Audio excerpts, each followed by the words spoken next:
The Buick. Hey, so this is an update for the 2012 Buick Enclave with 141,000 miles. So anyway, I'm going to do a bunch of fluid change. So clean up the interior. It's looking good for what it is.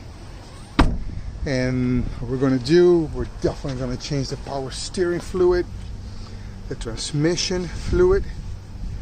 But actually, I'm going to use this first. This is a cheap version from Walmart SuperTech. But I'm just going to use it for the purpose of just not flushing, but draining it out. Since the draining only takes about 4 quarts, and there's a bunch of other, fluid left on the transmission, then I'm going to use the original, the good one. I want to take care of the brake fluid, the transaxle and differential fluid, the throttle body. We're going to clean that. We're going to clean up the mass airflow, and then boom, we're going to do the antifreeze. So this is not going to be a step-by-step tutorial, just an update of what I'm planning to do with this vehicle, because again, it's going to take me forever, and this is not a professional YouTuber, a billion subscribers, just pretty much updating of what I'm doing, and hopefully it's helpful for you just to get an idea. So you take out the I actually loosened this up already, so take out this cover, and this is the good stuff right here. This is the throttle body,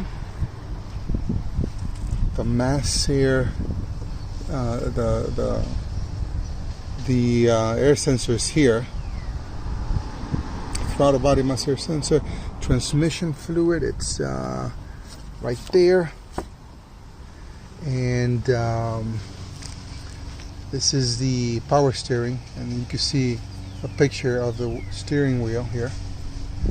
This is DOT3. God, man. Anyway, so that's the brake fluid. This is for the windshield wipers, and for the coolant, it's right here. But all this stuff has to be removed, and it's actually down here somewhere. All this, you just have to clip these out, and it just comes off. So let's get to it. Give you an update later. And that's what we're doing with the Enclave.